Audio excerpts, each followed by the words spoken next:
Welcome to Blizzard Fire. We hope this video helps fire up your solution. In this video, I will explain how to learn computer programming for beginners.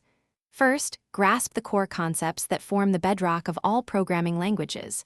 Think about variables, which store information, or loops, which repeat actions.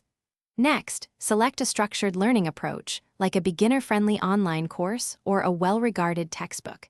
It's crucial to set small, manageable goals, perhaps completing one coding challenge each day for your first 2 weeks.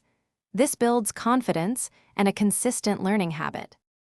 When choosing your first programming language, consider your goals.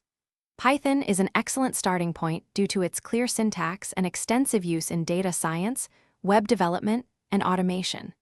If you're keen on building interactive websites, JavaScript is indispensable, as it runs directly in web browsers. For those interested in game development or high-performance applications, languages like C++ or C# might be more suitable. Dedicate at least 3 to 4 months to deeply understand your chosen language before exploring others. Consistent practice is paramount in programming. After learning a new concept, immediately write a small program to implement it. For example, if you learn about conditional statements, write a program that makes decisions based on user input. Start building personal projects, even simple ones like a calculator or a to-do list application. This hands-on experience is invaluable. Consider contributing to open-source projects. It's a fantastic way to learn from experienced developers and build a collaborative skill set. Aim for at least 1 hour of coding practice daily.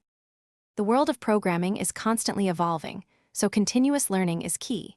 Keep an eye on new frameworks and tools that emerge in your chosen field. Engage with online communities like Stack Overflow or Reddit programming subreddits. They offer immense support and solutions to common problems. Regularly read official documentation and technical blogs to deepen your understanding of concepts and best practices. Remember, programming is a marathon, not a sprint, requiring dedication and a curious mind for long-term success. Thanks for watching. If you found this helpful, don't forget to like and subscribe.